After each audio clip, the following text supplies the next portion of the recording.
Pagkatapos ng Tiramisu Dance Challenge, hindi naman inakala ng isang netizen na pati ang pagbubukas ng tiramisu cake na kanyang kinikrave ay magba-viral online. Paano nga ba buksan ang Tiramisu Challenge na yan? Alamin sa balitang Pampagood Vibes, hatid ni Aika Yubal.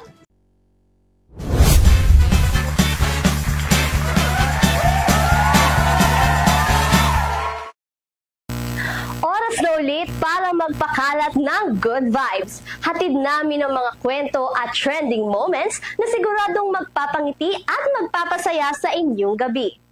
Sino ba naman ang hindi mahuhumaling sa tamis at creamy goodness ng tiramisu cake?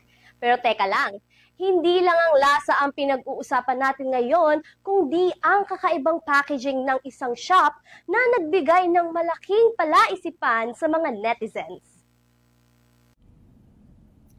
Isang netizen ang nag-viral online matapos nitong ibahagi sa kanyang post ang struggle niya kung paano bubuksan ang packaging ng tiramisu cake na binili nito sa isang shop.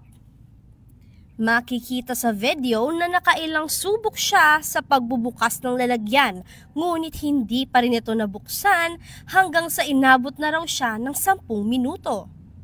Umani ang video na ito ng mahigit 200,000 likes.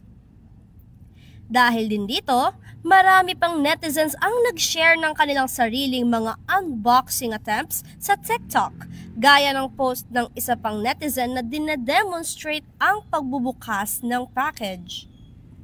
Sa post naman ni Bavi Civic, nabutas pa niya ang takip ng package bago ito mabuksan.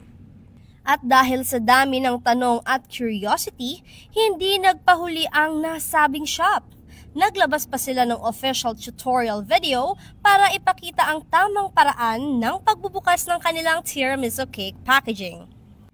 Sabi sa caption ng post, ginawa nila ang tutorial video para mas madali at hindi na mahirapan ang mga customers sa pagbubukas ng package. At yan ang mga balitang maghahatid ng happiness ngayong gabi. Kung nais niyong mag-share ng inyong sariling good vibe moments, i-message lang kami sa aming official account, EuroTV News. Ako si Aika Yubal, maghahatid ng saya at kwento sa bawat Pilipino. Balik sa inyo, Henny, Mia, and Vanessa.